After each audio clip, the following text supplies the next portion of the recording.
And finally, briefly, if we're going to have a Biden administration for the next 4 years, over the weekend, Issie Lapowsky at Protocol took a stab at what that might mean for the tech industry. As president, Issie thinks for sure Biden will overturn Trump's immigration executive orders, which Silicon Valley will like. She thinks a return of net neutrality is a near lock, but she thinks that the Democrats might not prioritize Section 230 reform, and Biden's approach to antitrust issues is unclear at best. Quote, "Throughout his campaign, the president-elect has neither hugged the industry close like Obama did, nor punched it in the nose like Trump has. Instead, he's held the industry at arm's length, making it hard to predict exactly what comes next. That's especially true given that Biden may well lead a divided Congress. It could be a similar situation for Chinese tech companies like TikTok, which President Trump has attempted to strong-arm into a sale in recent months, further souring relationships with China.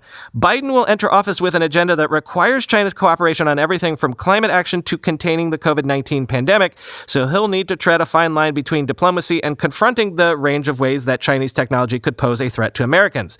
Experts say that it's unlikely he'd go about addressing that threat in quite the same way as Trump did. Perhaps the biggest unknown for the tech industry heading into a Biden administration is his approach to antitrust issues. More specifically, will the president-elect make good on the progressive wing of the party's calls to break up big tech companies? During the primaries, that was a core campaign message of both Senator Elizabeth Warren and Bernie Sanders, who have rallied their fervent followers behind Biden. Quote, "The progressive wing of the party held their fire and did everything they could to help him get elected," said Jesse Lyric, a former Hillary Clinton campaign staffer and co-founder of the advocacy group Accountable Tech. Quote, "There will be momentum on this stuff and he'll be responsive to it," end quote.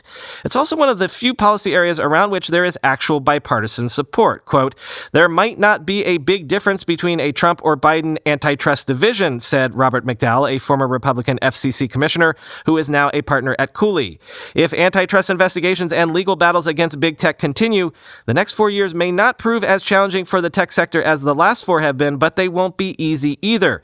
Given the outpouring of financial support for Biden from tech employees and the innumerable crises they faced under President Trump, it seems that was a chance they were willing to take," end quote.